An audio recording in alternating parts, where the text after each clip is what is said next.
Hello everyone, welcome to my channel let's crack exam. अगर आप KVS, NVS, DSSB किसी का भी पीआरटी, टीजीटी या पीजीटी के एग्जाम की प्रिपरेशन कर रहे हैं तो आप बिल्कुल सही चैनल में हैं, क्योंकि इस एक चैनल में ही मैं आपको जनरल में पार्ट के सारे ही टॉपिक्स को कवर करूंगी, सारे ही सब्जेक्ट्स को, जैसे कि reasoning, pedagogy, computer awareness, general Hindi, general English और जीके एंड करंट अफेयर्स, सारे ही आपको एक ही चैनल पर मिल जाएंगे। इसलिए और मैंने बहुत सारे वीडियोस अपलोड भी कर दिए हैं, आप उन्हें जाकर देख सकते हैं और अपनी प्रिपरेशन स्टार्ट कर सकते हैं। आप घर बैठे ही प्रिपरेशन कर सकते हैं, it is free of cost. और इसमें मैं ये जीके की सीरीज़ में इंडियन ज्योग्राफी पार्ट 2 लेकर चल रही हूँ। पार्ट 1 ऑलरेडी अपलोड हो चुका है। इसमें मैं स्टेट एंड यूनियन टेरिटरीज़ के बारे में आज आपको बताऊंगी। ये क्वेश्चंस जो मैंने लिए हैं, ये क्वेश्चंस बहुत सारे पीसीएस वगैरह और यूपीएससी एग्जाम्स में आ चुके हैं, इसी से मैंने ये लिए हुए हैं। तो क्वेश्चन नंबर 1 हमारा है, भारत के निम्नलिखित केंद्र शासित प्रदेशों में से कौन क्षेत्रफल में सबसे बड़ा है? तो मैं आपको बता दूं कि पहले आपके 8 केंद्र शासित प्रदेश हुआ करते थे, लेकिन अब जो है रिसेंटली इसी 2020 में ही आपका जो बिल पास हुआ है, उसकी वजह से केंद्र शासित जो प्रदेश अब 8 हो गए हैं। दादर नगर हवेली और दमन एंड दीव को मिला दिया गया है। तो जो सबसे बड़ा क्षेत्रफल है वो हमारा है अंडमान एंड निकोबार का। बाकी और भी केंद्र शासित जम्मू एंड कश्मीर, लद्दाख, दिल्ली और आपका पौंडीचेरी, चंडीगढ़ और लक्षद्वीप है, जैसा कि आप जानते हैं। नेक्स्ट क्वेश्चन, इनमें से कौन सा युग्म सही सुमेलित नहीं है? बदरपुर दिल्ली में है, हरदुआगंज उत्तर प्रदेश में है, उतारन गुजरात में है, पारस आंध्र प्रदेश में नहीं है। इसलिए ये जो है ये आपका रॉन्ग हो गया, ये सही सुमेलित नहीं है। ठीक है, तो नेक्स्ट क्वेश्चन की तरफ हम लोग चलते हैं। नेक्स्ट क्वेश्चन हमारा है, तो नेक्स्ट क्वेश्चन में आते हैं, निम्नलिखित राज्यों में सही निर्माण का सही अवरोही क्रम आपको पता लगाना है। मैं इसके ऊपर एक वीडियो बना चुकी हूँ जिसमें भारत के राज्यों का गठन वो कब कब किस समय पर गठित हुए थे, इसके ऊपर मैंने पूरा एक वीडियो बनाया हुआ है सारी स्टेट्स का, वो आप देख लेंगे। वैसे मैं बताऊँ कि जो इसमें सही क्रम होगा वो राजस्थान सबसे पहले होगा, फिर महाराष्ट्र और फिर हरियाणा होगा। ठीक है, इसके बाद नेक्स्ट क्वेश्चन हम लोग देख लेते हैं। नेक्स्ट क्वेश्चन हमारा है कि भारत के निम्नलिखित राज्यों को उनके क्षेत्रीय आकार के अवरोही क्रम में व्यवस्थित कीजिए। तो अगर हम क्षेत्रीय आकार देखें तो राजस्थान का सबसे बड़ा क्षेत्रीय आकार है, नंबर 2 पे आपका मध्य प्रदेश आता है, नंबर 3 पे आपका महाराष्ट्र है, फिर 4 नंबर पे यूपी है, फिर गुजरात है, फिर सबसे छोटा जो है ए आकार है वो गोवा का है। तो अगर हम इसमें देखें तो नंबर 3 राजस्थान 2 ऑप्शन में आपको ए और बी में मिल रहा है, लेकिन नंबर ए में 1 है यानी आंध्र प्रदेश, तो आंध्र प्रदेश नहीं है। नंबर 2 में मध्य प्रदेश है, yes, number D is the correct answer, 3214। ठीक है, this is the correct answer. सबसे पहले Rajasthan, Madhya Pradesh, Andhra Pradesh and then UP, this is the correct option. Next question हम लोग देखते हैं। नेक्स्ट क्वेश्चन हमारा है, किन निम्न वाक्यों में से कौन सा सही है? तो मध्य प्रदेश की सीमा 7 राज्यों से लगी है, ये बिल्कुल सही है। मैं सबसे ऊपर वाला ही मिल गया जो कि सही है। बाकी भी देख लेते हैं। भोपाल कर्क रेखा के उत्तर में स्थित है, ये गलत है। पंजाब राज्य की सीमा कहीं भी जम्मू कश्मीर से नहीं मिलती, ये गलत है। अरुणाचल प्रदेश में कोई राष्ट्रीय पार्क नहीं है, ये भी गलत है। तो सबसे पहला ऑप्शन ही हमारा करेक्ट है, मध्य प्रदेश की सीमा 7 राज्यों से लगी है। चलिए नेक्स्ट क्वेश्चन देखते हैं। नेक्स्ट क्वेश्चन हमारा है, निम्नलिखित कथनों में से कौन से भारत के बारे में सही है? सही उत्तर के चयन हेतु अधोलिखित कूट का प्रयोग कीजिए।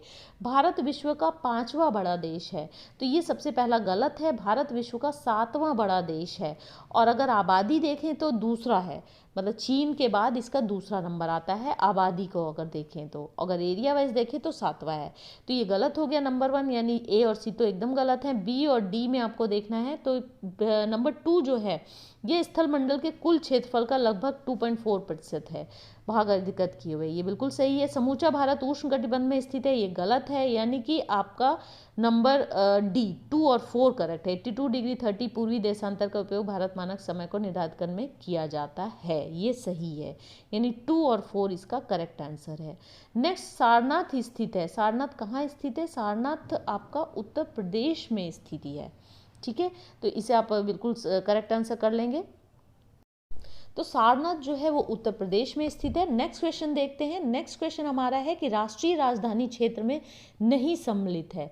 राष्ट्रीय राजधानी क्षेत्र यानी दिल्ली में क्या कौन नहीं सम्मिलित है? दिल्ली में आपका पंजाब का भाग जो है वो सम्मिलित नहीं है। हरियाणा भी टच करता है, राजस्थान, उत्तर प्रदेश का भाग भी है, लेकिन आपका जो है वो पंजाब का भाग जो है इसमें टच नहीं होता है। ठीक है। नेक्स्ट क्वेश्चन, भारत का सबसे बड़ा संघ राज्य, संघ राज्य सबसे बड़ा कौन सा है? देखिए संघ राज्य आपको पहले ही मैं बता चुकी हूँ, 8 जो हैं वो हैं आपके जम्मू कश्मीर, लद्दाख, अंडमान निकोबार, दिल्ली, दादर नगर हवेली, दमन दीव एक में ही कर दिया गया, पौंडीचेरी, चंडीगढ़ और लक्षद्वीप। तो दिल्ली जो है वो सबसे बड़ा संघ राज्य है। इसे आप अच्छी तरीके से दिमाग में बैठा लीजिए क्योंकि ये क्वेश्चन कई बार पूछा जा चुका है। नेक्स्ट क्वेश्चन हम लोग देखते हैं। नेक्स्ट क्वेश्चन हमारा है छत्तीसगढ़ की सीमा उभयनिष्ठ नहीं है। छत्तीसगढ़ की सीमा जो है आपकी किससे उभयनिष्ठ नहीं है, ये हमको देखना है।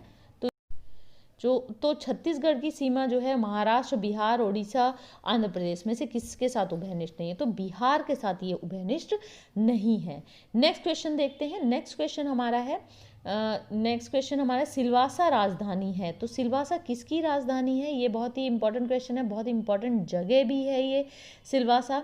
बहुत लोग जो है इसके बारे में जानते होंगे कि ये दादर नगर हवेली की राजधानी, तो दादर और नगर हवेली जो है सिलवासा की राजधानी है। नेक्स्ट क्वेश्चन हमें आते हैं सूची 1, यानी हमें मैच द फॉलोइंग करना है। एक तरफ राज्य है, एक तरफ राजधानियां हैं। तो असम जो है किसकी राजधानी है? ये आप लोग कर चुके होंगे। असम जो है दिसपुर हो गया, नागालैंड जो है आपका कोहिमा हो गया, अरुणाचल प्रदेश ईटानगर हो गया और मेघालय जो है वो शिलोंग का हो गया। इसे बहुत अच्छे से कर लेंगे आप। बहुत इंपॉर्टेंट चीज़ है, मेघालय शिलोंग, अरुणाचल प्रदेश ईटानगर, नागालैंड कोहिमा, असम दिसपुर। नेक्स्ट क्वेश्चन, ये मैंने कुछ क्वेश्चंस आपके लिए रखे हैं जिससे आपको अच्छी तरीके से रिवाइज हो जाएगा। पहला क्वेश्चन है जनसंख्या के अनुसार भारत का सबसे बड़ा राज्य कौन सा है? जनसंख्या की एक दृष्टि से अगर हम देखें तो उत्तर प्रदेश भारत का सबसे बड़ा राज्य है।